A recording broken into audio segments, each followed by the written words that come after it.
اللہ کے نبی نے تو فرمایا ہے نا کہ جادو کرنے والا اور کرانے والا دونوں کافر ہیں، تو کسی کو نقصان پہنچانے کے لیے یہاں تک بھی چلے جاتے ہیں۔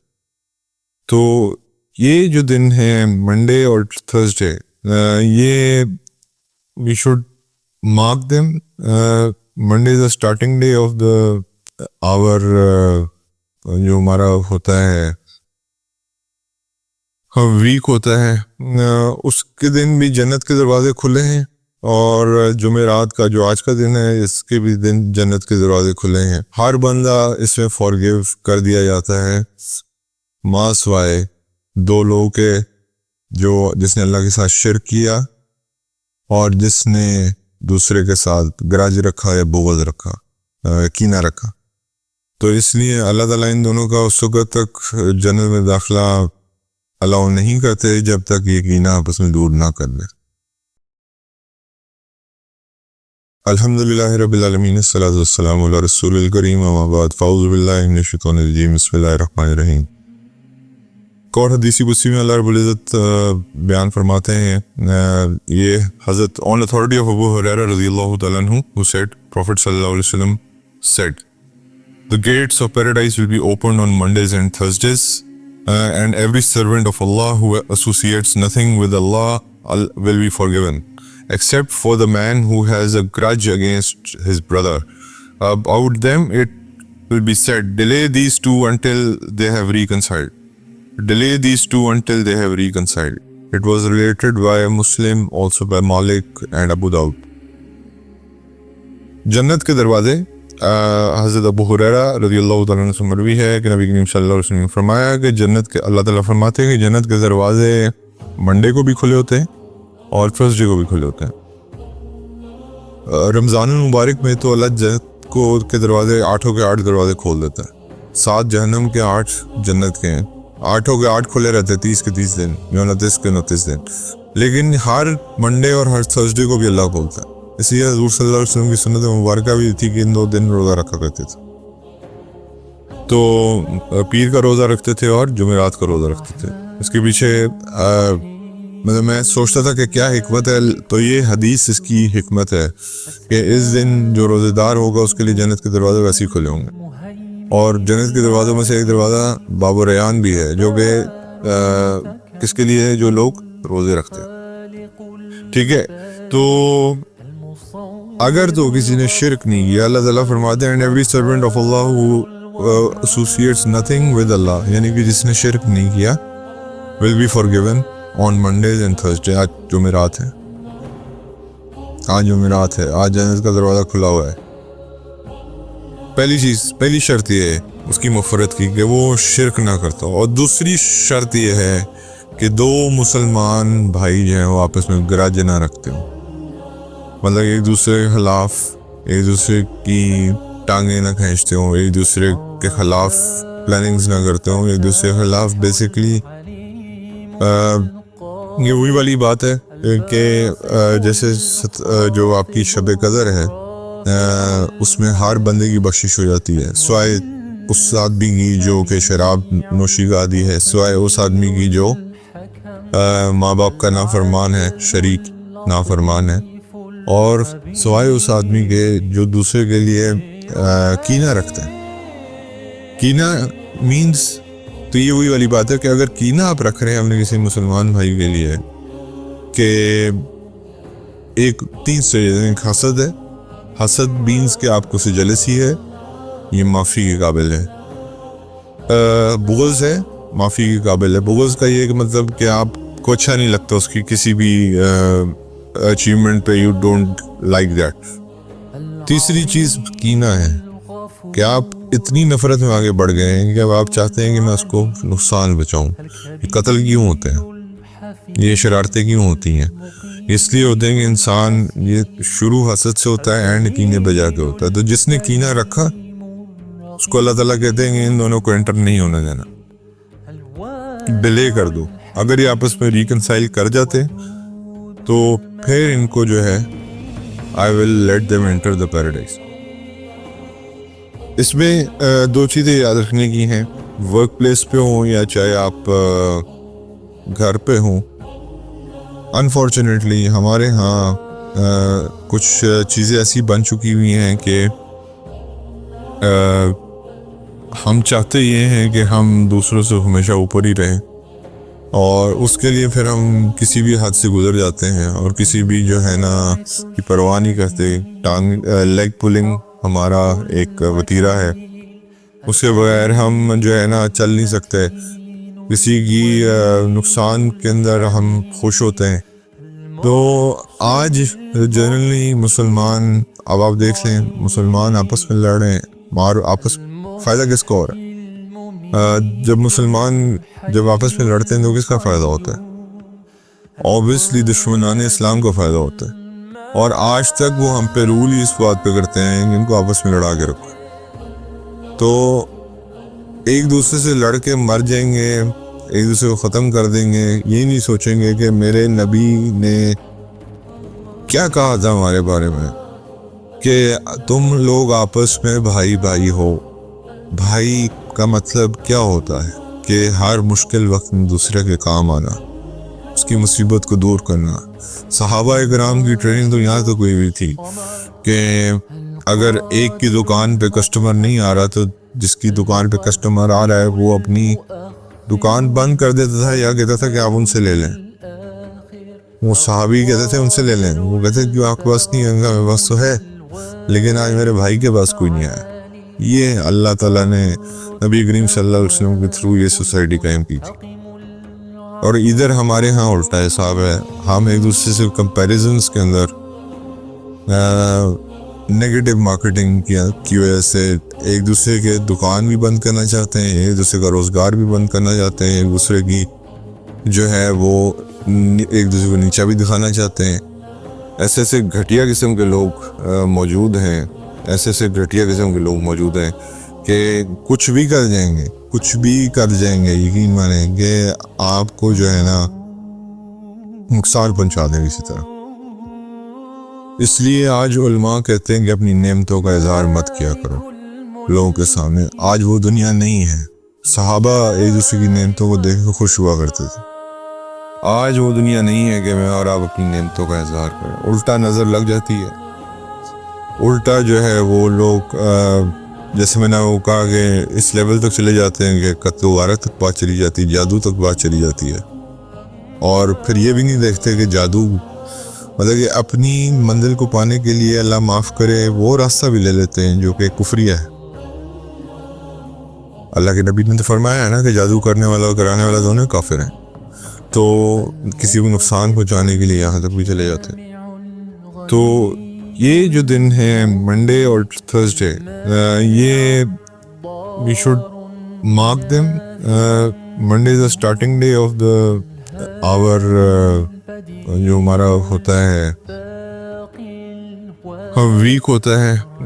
اس کے دن بھی جنت کے دروازے کھلے ہیں، اور جمعرات کا جو آج کا دن ہے اس کے بھی دن جنت کے دروازے کھلے ہیں. ہر بندہ اس میں فارگیو کر دیا جاتا ہے ماں سوائے دو لوگوں کے، جس نے اللہ کے ساتھ شرک کیا اور جس نے دوسرے کے ساتھ گراج رکھا یا بغض رکھا، کینہ رکھا. تو اس لیے اللہ تعالیٰ ان دونوں کا اس وقت تک جنت میں داخلہ الاؤ نہیں کرتے جب تک یہ کینہ آپس میں دور نہ کر لیں. تو اللہ سے دعا ہے اللہ تعالیٰ جب یہ ہر ہفتے یہ 2 دن ہمیں آپشن دے رہے ہیں کہ اپنی بخشش کرا لو، ہر رات کو یہ آپشن دے رہے ہیں کہ مجھ سے معافی مانگ لو. تو یہ 2 دن اس لیے امپورٹنٹ ہیں.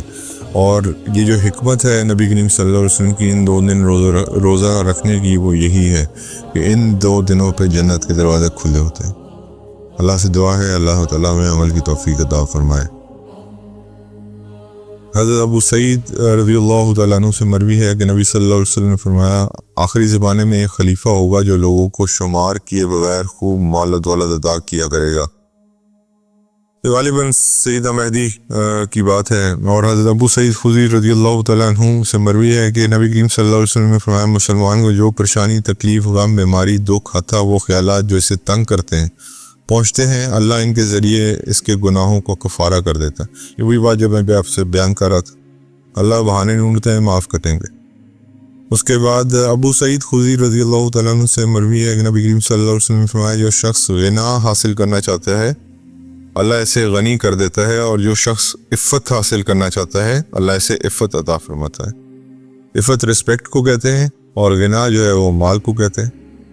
حضرت ابو ہریرہ رضی اللہ تعالیٰ عنہ ابو سعید خدری رضی اللہ تعالیٰ عنہ سے مروی ہے کہ نبی کریم صلی اللہ علیہ وسلم نے فرمایا میرے گھر اور ممبر کے درمیانی حصہ جنت کا ایک باغ ہے، اور میرا ممبر میرے ہالز پر لگایا جائے گا، یعنی کہ جو ممبر آج ہم دیکھتے ہیں یہ قیامت کے روز حوض کوثر پہ ہوگا۔ حضرت ابو سعید خدری رضی اللہ تعالیٰ عنہ سے مروی ہے کہ نبی کریم صلی اللہ علیہ وسلم نے ابن سعید سے جنت کی مٹی کے متعلق پوچھا تو اس نے کہا کہ وہ انتہائی سفید اور خالص مشک کی ہے۔ نبی صلی اللہ علیہ وسلم نے اس کی تصدیق فرمائی۔ حضرت ابو سعید رضی اللہ تعالیٰ عنہ سے مروی ہے کہ نبی کریم صلی اللہ علیہ وسلم نے ازل کے متعلق فرمایا تم جو مرضی کرتے رہو اللہ تعالیٰ تقدیر میں جو لکھ دیا ہے وہ ہو کر رہے گا۔ حضرت ابو سعید رضی اللہ تعالیٰ عنہ سے مروی ہے نبی کریم صلی اللہ علیہ وسلم نے فرمایا میری امت میں 2 فرقوں میں بٹ جائے گی، اور ان دونوں کے درمیان ایک گروہ نکلے گا جسے ان 2 فرقوں میں سے حق کے زیادہ قریب فرقہ قتل کرے گا۔ یہ 2 فرقوں میں بٹنے والی بات ہے، یہ غالباً جو میری سمجھ میں آتی ہے وہ ہے جو جمل اور صفین کا واقعہ ہے، اور ان کے اندر سے جو گروہ نکلا وہ خارجی تھا، خوارج، اور یہ ہمیشہ آتے رہیں گے، اللہ تعالیٰ نے کہا ہے کہ قیامت تک آتے رہیں گے۔ اور جو اس میں حق کے زیادہ قریب تھا، یہ نہیں لکھا ہوا کہ کوئی دوسرا نہ حق پہ تھا، جو حق کے زیادہ قریب تھا وہ اس کو قتل کرے گا۔ بعد میں سیدنا علی رضی اللہ تعالیٰ عنہ کی جنگ ہوئی خوارج کے ساتھ، اور نہروان جو جنگ نہروان ہے اس میں ان کو قتل کیا۔ یہ میری اس کے مطابق عقل جو کام کرتی ہے وہ یہی۔ حضرت ابو سعید رضی اللہ تعالیٰ عنہ سے مروی ہے نبی کریم صلی اللہ علیہ وسلم نے فرمایا تم جنازہ دیکھا کرو تو کھڑے ہو جایا کرو، اور جو شخص جنازے کے ساتھ جائے وہ جنازے زمین پر رکھے جانے سے پہلے خود نہ بیٹھے۔ حضرت ابو سعید خدری رضی اللہ تعالیٰ عنہ سے مروی ہے کہ نبی کریم صلی اللہ علیہ وسلم نے فرمایا جہاں 3 آدمی ہوں تو نماز کے وقت ایک آدمی امام بن جائے، اور ان میں امامت کا زیادہ حقدار وہ ہے جو ان میں سب سے زیادہ قرآن کو جاننے والا ہے۔ حضرت ابو سعید خدری رضی اللہ تعالیٰ عنہ سے مروی ہے کہ نبی کریم صلی اللہ علیہ وسلم نے فرمایا اگر تم میں سے کسی کے کھانے میں مکھی پڑ جائے جیسے چاہے کہ وہ اسے اچھی طرح اس میں ڈبو دے۔ یہ بات پہلے بھی ہو چکی ہے، اس میں حضور صلی اللہ علیہ وسلم نے بیسکلی بتایا تھا کہ ایک پر میں اس کے شفا ہے اور ایک میں اس کے جو ہے وہ غلاظت ہے، تو وہ پھر نیوٹرلائز ہو جاتا ہے۔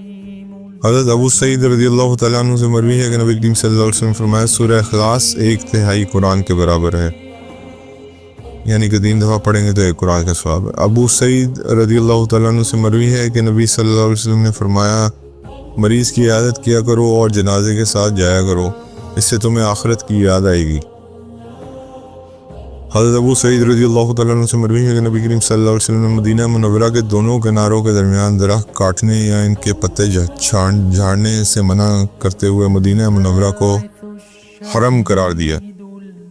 جیسے دوسرا حرم ہے اسی طرح مدینہ منورہ بھی حرم ہے، ہمارے 3 حرمین ہیں ویسے، اور ان تینوں میں حرام ہے یہ سارا کچھ کرنا۔ حضرت ابو سعید رضی اللہ تعالیٰ عنہ سے مروی ہے کہ نبی کریم صلی اللہ علیہ وسلم نے فرمایا جو شخص نماز جنازہ پڑھے اور قبر تک ساتھ جائے اسے 2 قرات ثواب ملے گا، اور جو صرف نماز جنازہ پڑھے قبر تک نہ جائے اسے 1 قرات ثواب ملے گا، اور 1 قرات احد پہاڑ کے برابر۔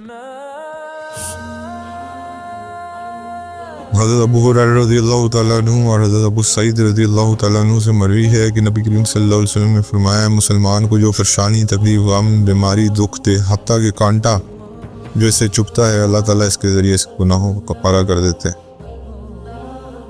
حضرت ابو سعید رضی اللہ تعالیٰ عنہ سے مروی ہے کہ نبی کریم صلی اللہ علیہ وسلم نے ایک سینگوں والے مینڈے کی قربانی کی اور فرمایا یہ میری طرف سے ہے اور میری امت کی ان افراد کی طرف سے ہے جو قربانی کی طاقت نہیں رکھتے۔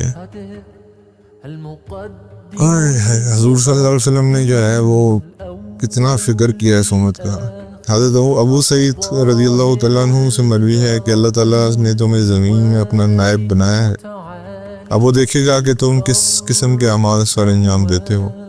یاد رکھو قیامت کے دن ہر دھوکے باز کے سرین کے پاس اس کے دھوکے کی مقدار کے مطابق جھنڈا ہوگا،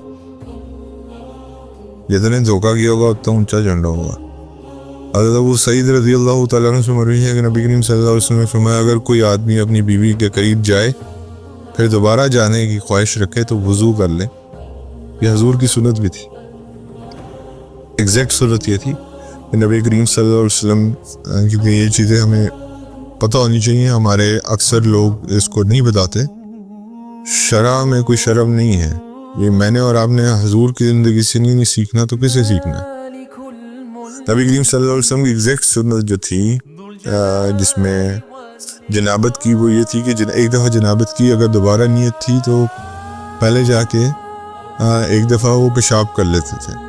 اس سے یہ ہوتا تھا کہ وہ پیشاب کی وہ جو نالی ہے وہ صاف ہو جاتی تھی، اس کے بعد کچھ میٹھا کھاتے تھے، کھجور کھا لیا کرتے، اور پھر دوبارہ وضو کر کے دوبارہ جو ہے وہ جنابت کی طرف جاتے تھے۔ تو یہ نبی کریم صلی اللہ علیہ وسلم کا پراپر طریقہ ہے۔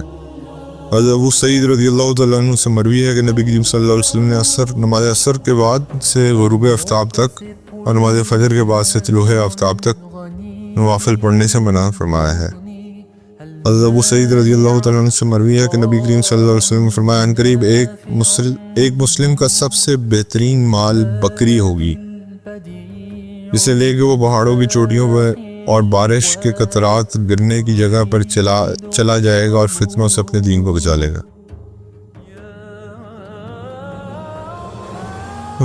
ابو سعید خدری رضی اللہ تعالیٰ عنہ نے فرمایا ایک مرتبہ نبی کریم صلی اللہ علیہ وسلم نے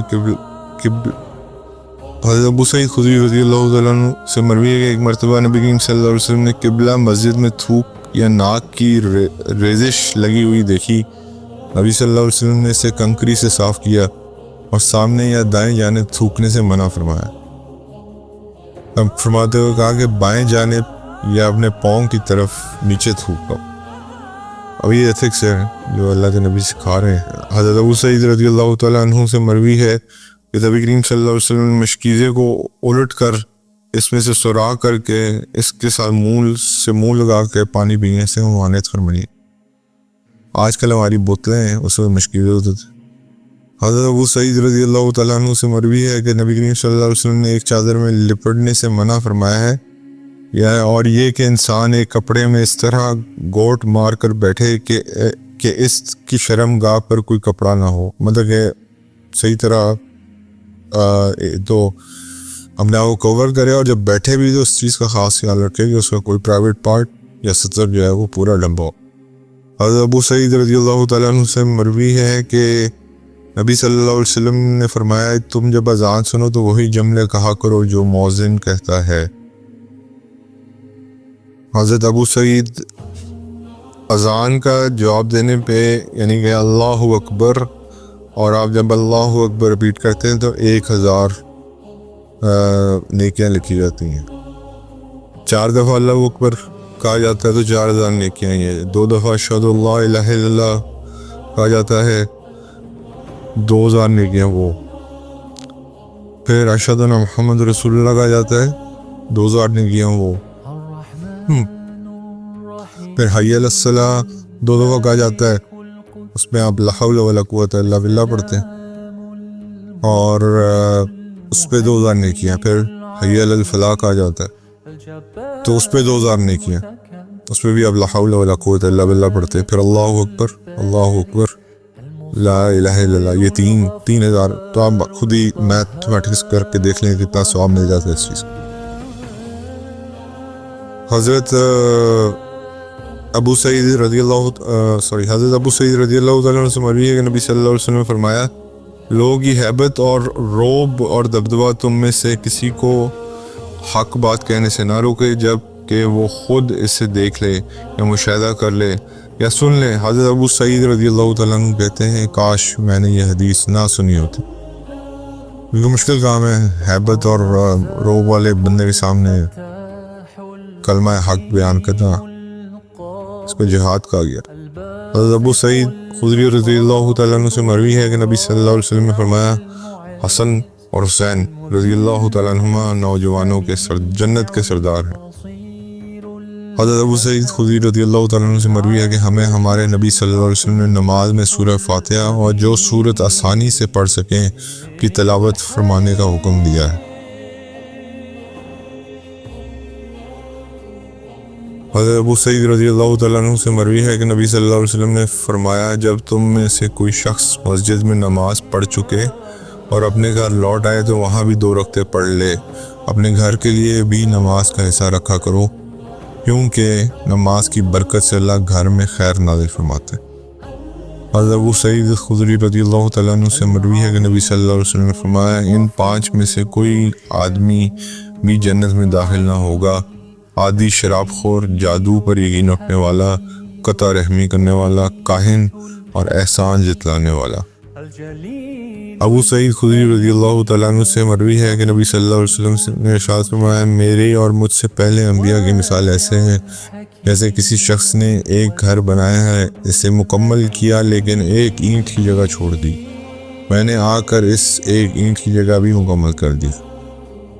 حضرت ابو سعید رضی اللہ تعالیٰ عنہ سے مروی ہے کہ نبی صلی اللہ علیہ وسلم نے فرمایا اگر کسی مسلمان کو جنت میں بچے کی خواہش ہوگی تو اس کا حمل، وضع حمل اور عمر تمام مراحل ایک ہی لمحے میں اس کی خواہش کے مطابق ہو جائیں گے۔ یہ جنت ہے جی۔ اور ایک صحابی اور نبی صلی اللہ علیہ وسلم کو آیا، انہوں نے کہا کہ یا رسول اللہ میں جنت میں کاشتکاری کر سکوں گا؟ حالانکہ نبی ان کو حیرانگی سے دیکھ رہے ہیں کہ آپ نے جنت میں جا کے بھی کاشتکاری کرنا، تو انہوں نے کہا کہ شوق تھا کاشتکاری میں، انہوں نے کہا بالکل کر سکیں گے، آپ بیج بوئیں گے اسی وقت فصل آپ کے سامنے کھڑی ہوگی اور یوں کٹوتی ہو جائے گی۔ اللہ کوئی شوق نہیں ہے جو پورا انسان کا پورا نہیں کرے گا اس جگہ پہ، بس اللہ پہنچا دے وہاں تک۔ آمین۔ جزاکم اللہ خیر، بہت شکریہ۔